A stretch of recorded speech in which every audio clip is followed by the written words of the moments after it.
옛날 서양 전래동화의 주인공인 신데렐라 이야기는 모르시는 분이 없으실 것 같습니다. 신데렐라는 현재도 많은 영향을 주는 인물인데요. 최하층의 하녀 신분에서 여왕이 되는 그런 인물이기 때문에 자신에게 반한 백마탄 왕자님을 만나면서 인생 역전을 생각하는 증세를 신데렐라 컴플렉스라고 부르고 있죠. 그런데 실제로 신데렐라가 된 여인이 존재합니다. 그녀는 바로 러시아의 에카테리나 1세이죠. 그녀 역시 신데렐라처럼 하녀에서 러시아의 황후가 되었다가 나중에는 황제가 되는 역사상 유례를 찾기 힘든 신분 상승을 이뤄낸 인물입니다. 심지어 그녀는 매춘부를 했던 경력도 있고 심지어 글자를 모르는 문맹이기도 했으며 러시아 제국 로마노프 왕조의 황제였지만 로마노프 왕조의 피는 물려받지 않은 인류 역사상 가장 성공한 신데렐라이기도 하죠. 그녀의 본명은 마르타 헬레나 스코프론스카입니다. 마르타는 폴란드와 리투아니아 연합왕국의 최하층민이었죠. 그녀의 부모는 폴란드 출신의 농민 혹은 폴란드의 하급 공무원 출신이라고 전해지는데요. 1689년에 창군한 전염병으로 인해 한순간에 부모를 잃게 되어 마르타는 폴란드를 떠나 라트비아 귀족 가문의 집에 하녀로 들어가게 되었습니다. 비록 그녀는 하녀인 미천한 신분이었지만 외모 하나는 끝내줬죠. 눈부실 정도로 아름답게 자란 마르타는 당시 유행하던 금발도 아닌 흑발이었지만 수많은 남자들이 그녀에게 반해 많은 구애를 받았죠. 심지어 그녀를 하녀로 부렸던 라트비아의 귀족 요한 글리크는 혹시 우리 아들이 마르타와 눈맞아 결혼한다며 설치진 않겠지? 라고 자신의 일기에 기록을 해놓을 정도였습니다. 시간이 흘러 그녀가 17세가 되었을 때 스웨덴의 군인과 약혼하기도 했지만 스웨덴군이 러시아의 퓨르트 대제가 이끄는 군대에게 패배해 철수하게 되면서 약혼은 깨지게 되었습니다. 그리고 약혼자였던 스웨덴의 군인 또한 자취를 감춰버렸죠. 그렇게 어린 나이에 첫사랑의 실패를 맛보게 되고 믿었던 약혼자 또한 갑자기 잠수를 타버린 것에 충격을 먹었던 것일까요? 그녀는 모스크바로 떠나 본격적으로 화류계에 진출하게 됩니다. 마르타는 수많은 러시아 장교들과 매춘을 일삼았으며 문란한 생활을 이어나갔죠. 러시아에서도 그녀의 눈부신 외모는 입소문나기 시작했고 더 많은 손님이 몰려들면서 수많은 러시아 귀족들과도 부적절한 관계를 맺기 시작했습니다. 그러다 한 남자를 만나게 되었는데 그는 바로 퓨르트 대제의 절친이었던 멘시코프 공작이었죠. 그녀는 멘시코프 공작의 애인이 되어 그와 함께 살며 낮과 밤을 가리지 않고 매일매일 쾌락에 몸을 맡기며 뜨거운 삶을 살았습니다. 그러나 시간이 흘러 멘시코프 공작이 다른 귀족 여인과 결혼을 하게 되면서 둘은 헤어지게 되었는데 멘시코프는 절친인 퓨르트 대제에게 마르타를 소개시켜줬죠. 퓨르트 대제 역시 마르타를 보자마자 마음에 들어있기에 멘시코프는 그녀를 황제에게 바치게 되었죠. 그렇게 하녀로 시작해서 매춘부를 거쳐 귀족의 애인이 되었다가 마침내 황제의 아내가 된 것입니다.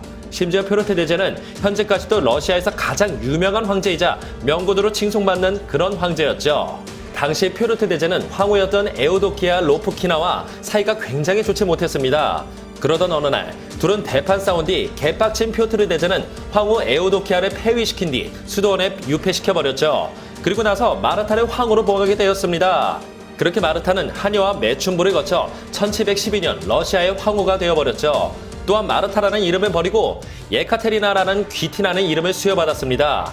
퓨르트 대제가 이렇게 그녀를 총애한 이유 중 하나는 그의 고질병이었던 편두통을 그녀만이 고칠 수 있었기 때문이었죠. 한편으로는 모스크바 전체가 떠들썩해졌는데 매춘부 시절 그녀와 잠자리를 가졌던 수많은 귀족들이 그녀가 황후가 된 모습을 보고 굉장히 놀라며 술렁거렸다 합니다. 하지만 그녀는 황후가 된 후의 삶도 마냥 평탄하지는 않았죠. 그녀는 매춘부하던 시절의 버릇을 못 고쳐졌는지 다른 남자와 간통을 하다 퓨르트 대제에게 걸려버린 일이 있었는데요. 간통한 남자는 바로 퓨르트 대제의 애인 중 한 명이었던 안나 몬스의 오빠였죠. 이 사실을 알게 되자 열받은 퓨르트 대제는 안나 몬스의 오빠를 처형시켜버렸고 그 목을 모스크바 광장에 효수했습니다. 그런데 마르타는 처벌을 면했는데요. 이유는 다름 아닌 마르타의 간호가 있어야 퓨르트 대제의 편두통이 낫기 때문이었죠. 그녀는 의사가 아닌데도 이렇게 머리 아픈 걸 고쳐준 걸 보면 퓨르트 대제의 마음을 편안하게 해주는 그런 능력이 있었던 것 같긴 하네요. 그런데 다른 한쪽에서는 모반의 씨앗이 싹을 틔웠는데요. 쫓겨난 황후 에우도키아의 아들이었던 알렉세이 황태자가 반역을 일으키는 사건이 일어났습니다. 그는 퓨르트 대제의 덩치도 마음에 안 들기도 했고 또 중요한 건 수도원에 갇힌 어머니를 풀어주기 위해서이기도 했죠. 그러나 반역은 결국 실패하고 처형당하게 됩니다. 그렇게 퓨르트 대제의 뒤를 이을 황태자가 죽임당하고 나서 갑자기 1725년 퓨르트 대제마저 황위를 물려줄 사람을 정하지 않고 세상을 떠나게 되었죠.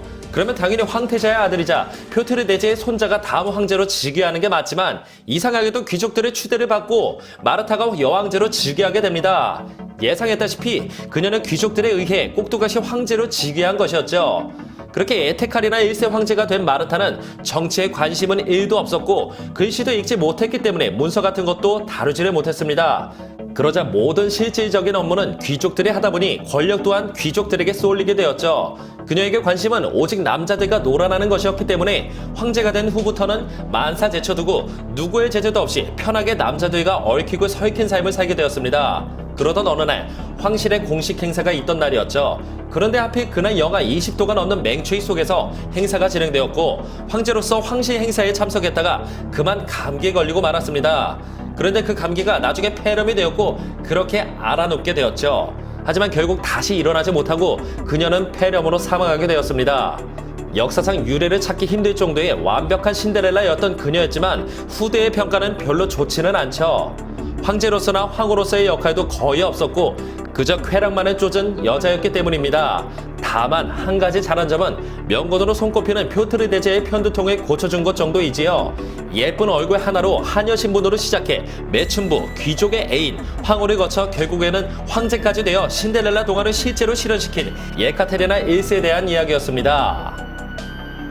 영상을 봐주셔서 감사합니다. 더 재미있고 유익한 영상으로 다시 찾아뵙겠습니다.